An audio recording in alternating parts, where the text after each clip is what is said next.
Coucou! Je vous retrouve pour une nouvelle vidéo et c'est spécial Saint-Valentin. Et oui, on va parler du coup rencard, mais pas n'importe quel rencard, c'est des rencards littéraires. Allez, on se retrouve tout de suite. With you, I can be sad with you. Just take my hand and fly up through the dreams where the skies are so clear. With you, I wanna stay with you. Alors l'idée, comme je me suis dit, on est le 14 février, je me suis dit pourquoi pas, au lieu de parler de livres que j'ai aimés ou autre, faire plutôt un tag que j'ai vu il y a quelques années dans plusieurs chaînes YouTube. Donc c'est le First Date Book Tag. Et donc il y a 10 questions et je vais y répondre à chacune de ces questions et vous présenter le livre qui répond à la question. Du coup on est parti avec la première question. Le premier encart, bof. Un livre dans lequel il y a eu un couac. Ce n'était pas un mauvais livre, mais ça n'a pas allumé l'étincelle en toi. Et pour ce livre, pour cette catégorie, j'ai choisi Âge tendre de Clémentine Beauvais dans la maison d'édition J'ai lu. Pourquoi? Alors c'était pas une mauvaise lecture en soi, d'ailleurs je pense que c'est une bonne lecture pour beaucoup de monde, mais avec moi ça l'a pas du tout fait parce que je n'ai pas été touchée par les personnages. Alors que je pense que ce genre de livre, si on n'est pas touché par le personnage, on a du mal à rentrer dedans. J'ai trouvé que c'était fouillis, que c'était lent, j'ai pas trop compris où l'autrice voulait nous emmener. Et du coup je suis arrivée à la fin et ça l'a pas fait. Je vous explique rapidement le pitch.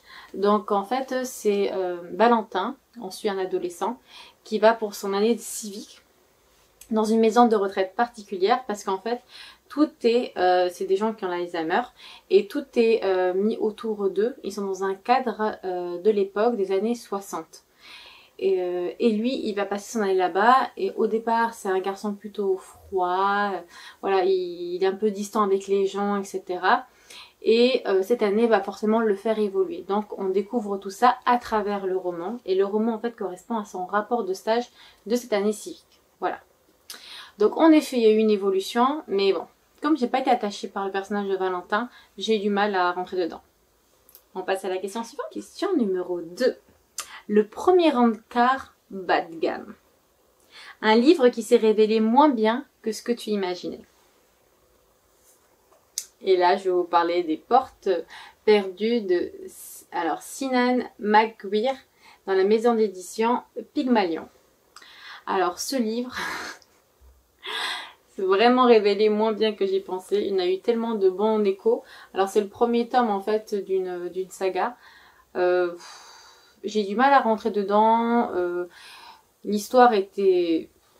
J'ai rien compris en fait. J'ai rien compris à l'histoire. C'est des enfants qui allaient dans différents univers et qui reviennent de ces univers dans le monde réel dans lequel on est. Et en fait, forcément, ils ont l'impression d'avoir perdu une partie d'eux-mêmes parce qu'en fait, ils se sentaient vraiment bien que dans l'autre univers. Et chaque univers est... Alors, il y a certains qui sont glauques, d'autres un peu plus festifs. Bon. Il y a surtout des univers assez glauques et bizarres. Et... en fait, comme ils sont tous un peu paumés quand ils reviennent chez eux, eh bien, il y a une école qui les réunit et qui va les aider en gros à se sentir mieux à nouveau chez eux.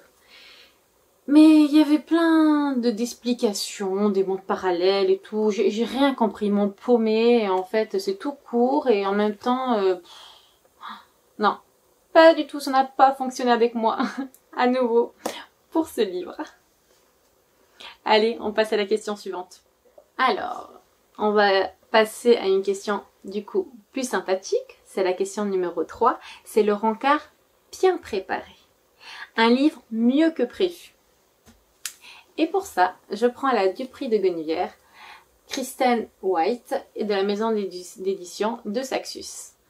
Alors celui-là, quand je l'avais pris, parce qu'en fait c'est une réécriture de la légende arthurienne, moi j'adore les légendes arthuriennes, et quand je l'avais pris, je l'avais pas lu directement et j'ai vu quelques avis passer. Et là je me suis dit, ah mince, il y a eu pas mal d'avis négatifs sur la traduction, que c'était pas top, etc. Et je me suis dit, oh là là, c'est dommage et tout, bon. Je me suis quand même lancée parce que j'aime bien faire mon propre avis. Et ben moi ça a fonctionné. Je lis pas en anglais, donc je ne sais pas si peut-être que la traduction est moins bonne. Certainement, il y avait des petits couacs dans des phrases un peu trop longues, etc. Mais ça m'a pas dérangé parce que l'histoire m'a plu. J'ai aimé comment la légende arthurienne a été revisitée. J'ai aimé le rôle que Lancelot joue. J'ai aimé le rôle que Guenièvre joue, alors qui en plus n'est pas la Guenièvre qu'on connaît. C'est une personne qui va se faire passer pour elle et en plus elle a un côté un petit peu magicienne et j'ai tout aimé. J'ai aimé comment c'était traité. Limite c'est Arthur en fait qui a un petit peu ce plan que je trouve dommage à voir dans les autres tomes si ça s'améliore. Mais en tout cas j'ai beaucoup aimé l'histoire, j'ai été vraiment plongée dedans, j'ai été plongée dans les décors, dans l'univers et puis voilà, ça a matché. Et la question numéro 4, c'est sexy mais bête. Donc c'est un livre qui est bien à l'extérieur mais pas si bien à l'intérieur. Et pour cela, du coup, j'ai choisi Arcadia de Fabrice Collin dans la maison d'édition Brajlon. Alors, pourquoi? Parce que, s'il vous plaît, regardez-moi la beauté. Ça m'a attiré de fou. En plus, c'était dans le style steampunk. Je me suis dit, waouh, trop bien. Alors, j'ai lu il y a déjà quelques années. D'ailleurs, je me dis, il faut que je s'inscrive, il faut que je le retire. Pareil, j'ai absolument rien compris de l'histoire. Alors, je ne sais pas si je l'ai lu au mauvais moment. Mais il y avait des sauts dans le temps, il y avait des univers, je sais même plus, j'ai rien compris. Déçu par ce livre. Et pourtant j'ai voulu absolument le lire, hein. J'ai maintenu mais je l'ai abandonné en fait. Je pense que j'ai dû lire la moitié et puis je l'ai abandonné. Et je me suis dit bah tant pis, je peux pas forcer. Donc très très beau à l'extérieur, mais à l'intérieur, pas terrible pour moi. Donc on est déjà à la question 5. La question 5 c'est le rencard à l'aveugle. Un livre que tu as choisi sans rien en savoir. Et pour ça, j'ai nommé Covenant. Donc là, c'est le tome 1, c'est une saga. C'est de Jennifer L. Armentrout et dans la maison d'édition J'ai lu. Comment dire? Je ne sais toujours pas de quoi ça parle parce que j'ai toujours pas lu. Je m'étais pris en fait pour un challenge des terreurs que j'ai fait il y a quelques années. C'est un challenge qui est sur Instagram. Et en fait, il y avait certains livres qui sont proposés par des chefs d'équipe et si on lisait ce livre-là, on gagnait plus de points pour notre équipe. Bref, du coup je l'ai pris sans savoir de quoi ça parlait. Comme c'était une recommandation, je l'ai pris. Mais finalement je l'ai pas lu et je me suis toujours pas lancée parce qu'il y a des avis plus ou moins mitigés sur cette saga. Je pense que ça parle de mythologie ou je ne sais quoi, mais démons suivis de sang mêlé, mais j'en sais pas plus. Et c'est peut-être pour ça aussi que j'ai du mal à y aller. En plus, il y a 5 tomes, je pense. Donc, bref. Dans les commentaires, si jamais vous l'avez lu, et cette saga, et que vous l'avez kiffé, encouragez-moi pour la démarrer. Parce que je ne sais pas si je vais un jour la démarrer. Il va peut-être finir par quitter ma pile à lire. Voilà. Alors, la question 6, c'est Speed Dating. Un livre que tu as lu super vite. Alors j'aurais pu en mettre plusieurs, mais je voulais en mettre un dont je ne vous ai pas du tout encore parlé sur la chaîne. Et du coup j'ai mis L'Empire des femmes. J'ai adoré ce livre que j'ai lu l'année dernière. Donc là c'est le tome 1, il y a le tome 2 qui sort bientôt. Je pense que c'est en mars ou avril, je ne sais plus trop. Donc, comme le dit l'Empire des femmes, en fait cette fois-ci on est dans un monde où c'est les femmes qui dirigent et les hommes en fait servent. Et donc on se retrouve un petit peu à l'inverse de notre monde, mais en excessive. On est vraiment au-delà de ce qu'on a aujourd'hui, parce que les hommes sont vraiment des esclaves et ne servent que à procréer, tout simplement. Donc c'est très intéressant comment l'autrice a essayé d'amener des idées pour dénoncer certaines choses qui peuvent faire écho à notre monde d'aujourd'hui. Ce livre m'a beaucoup touchée, j'ai beaucoup aimé suivre les personnages, j'ai aimé suivre les deux jeunes garçons qui essayent justement de se révolter, d'amener une certaine révolution, et j'étais à fond avec eux et j'étais complètement dans l'histoire. En plus, il y a une partie en fait qui est un peu comme Gladiator, où ils sont dans une arène, que j'ai kiffé, j'ai aimé le personnage, j'ai aimé l'univers, et j'ai hâte de savoir comment la suite va être traitée. Et ce livre, je l'ai lu super vite. Pourtant, ça faisait un moment où mon rythme de lecture était plus ou moins bas l'année dernière, vu que j'avais mon petit bébé qui se réveillait pas mal la nuit, etc. Donc j'étais plutôt fatiguée et je dormais pas mal tôt. Mais ce livre a réussi à me garder éveillée alors que j'étais épuisée, pour dire. Donc j'ai vraiment adoré cette histoire. Question numéro 7. Le rebond. Un livre que tu as lu trop vite après une boulimie l'ivresse qui a gâché ta lecture. Et pour celui-là, j'ai nommé Le Royaume assassiné, je vous montre, d'Alexandra Christo, de la maison d'édition de Saxus. Donc ça, c'est une réécriture de La Petite Sirène. Et j'adore les réécritures en fait de Disney. Donc je me suis dit, ça va être top pour moi. En plus, ça a été vendu un peu comme le conte revisité, mais en étant un peu plus gore, un peu plus glauque, etc. Bon, j'ai pas trouvé plus que ça, mais j'ai vraiment pas du tout réussi. Je sais pas, ça a été une lecture vraiment très mitigée pour moi, mais parce que justement, c'était lors d'un challenge, donc celui dont je vous parlais tout à l'heure, des terreurs, où on a enchaîné énormément de lectures. J'ai dû lire 70 lectures, bien sûr en intégrant des mangas en un seul mois. C'était une folie, vraiment j'avais les yeux qui piquaient à la fin et je pense que du coup le fait d'avoir enchaîné autant de lectures, on ne peut pas prendre plaisir forcément à toutes les lectures. Il faut vraiment que le livre nous plaise énormément pour que la lecture soit bonne, parce que lire trop vite un livre, on n'y prend aucun plaisir, je pense. Et du coup, je pense que c'est ce qui est arrivé avec celui-là. J'ai pas su l'apprécier du tout. Alors peut-être qu'il finalement il vaut le coup peut-être d'une relecture pour que je me fasse réellement une vraie idée. Mais ouais, ça a été plutôt une lecture mitigée. On passe à la question 8. Et cette fois-ci, c'est Le Rencard bien trop enthousiaste, un livre qui a l'air d'en faire trop. Et pour ça, j'ai choisi donc... pour le bien trop enthousiaste, en fait, je suis dans le principe qu'il a tout pour me plaire, mais je ne me suis pas encore lancée. Et pour ça, j'ai choisi La Cité de l'étang, un corps de Saxus, décidément. Il y en a des de Saxus dans cette sélection. Et c'est de Essa... alors, je vais écorcher le nom. Chakraborty. Donc, voilà. Je vous explique pourquoi. La pavasse. Donc c'est une fantaisie orientale en trilogie. C'est une trilogie qui est déjà finalisée. Donc là, on sait qu'on a la fin. Les trois tomes les deux autres tomes sont aussi gros.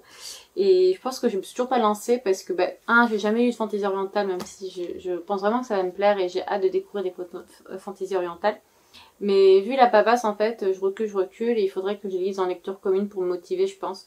Donc voilà. C'est tout ce que j'en sais. En fait, je ne connais pas non plus grand chose de cette histoire. Je sais qu'il y a des djinns, des choses comme ça. Je l'avais démarré, d'ailleurs, regardez. Je l'avais démarré, mais je ne l'avais pas continué.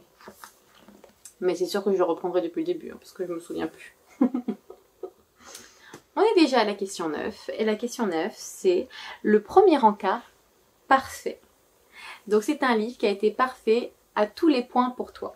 Et pour ça, j'ai choisi Aurora Squad de Amnie Kaufman et de J. Christophe dans la maison d'édition Casterman. Donc c'est une trilogie également. J'ai lu le tome 1, j'ai le tome 2 dans ma pile à lire. Et le tome 3, je ne l'ai pas encore acheté. J'ai adoré cet univers. C'est plein d'humour. Déjà, j'adore la science-fiction. C'est plein d'humour. En fait, c'est un équipage qui s'est constitué... alors que à la base rien n'avait prévu de les mettre ensemble. Ils sont complètement différents, ils sont pas du tout faits pour s'entendre et finalement à la fin ça fait quelque chose d'assez cocasse et ça me rappelait un petit peu en fait les Gardiens de la Galaxie que j'adore et en plus de ça au fur et à mesure de l'histoire on a même un côté un petit peu plus fantasy avec un peu de magie, etc. Donc j'ai adoré, les chapitres s'enchaînent, il y a plusieurs points de vue, j'adore quand il y a plusieurs points de vue.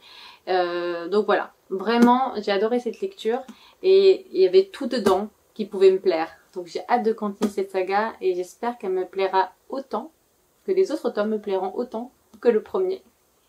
Et on est déjà à la dernière question, et donc la dernière question, une question numéro 10, c'est le premier encart humiliant. Donc c'est un livre que tu es gêné d'avoir aimé ou d'avoir lu en public. Alors j'ai pas vraiment ce genre de livre dans ma pile à lire parce qu'en général quand j'aime un livre je suis pas gênée de l'avoir aimé, peu importe ce que on va dire le monde littéraire pourrait dire, c'est de la littérature ou pas, de la grande littérature ou pas, en fait ça m'est égal, si je l'aime je l'aime. Par contre on va dire gênée de l'avoir lu en public, pas forcément parce que ça m'était... Alors je vais m'expliquer.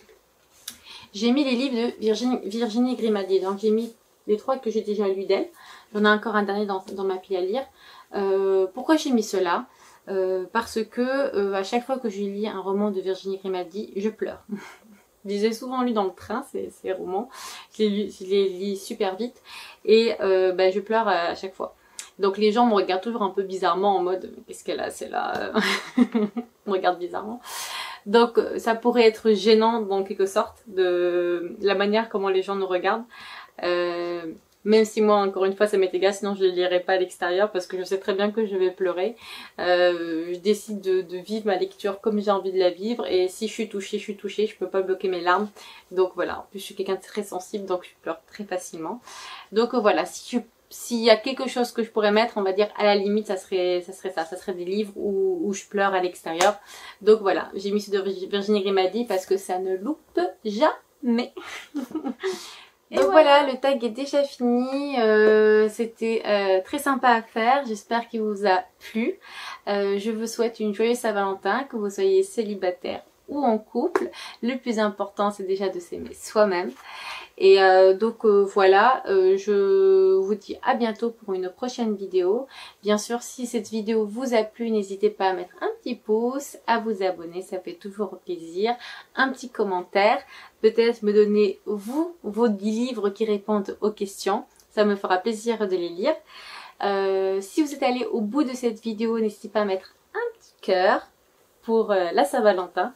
Donc voilà, je vous dis à bientôt pour une nouvelle vidéo. Salut!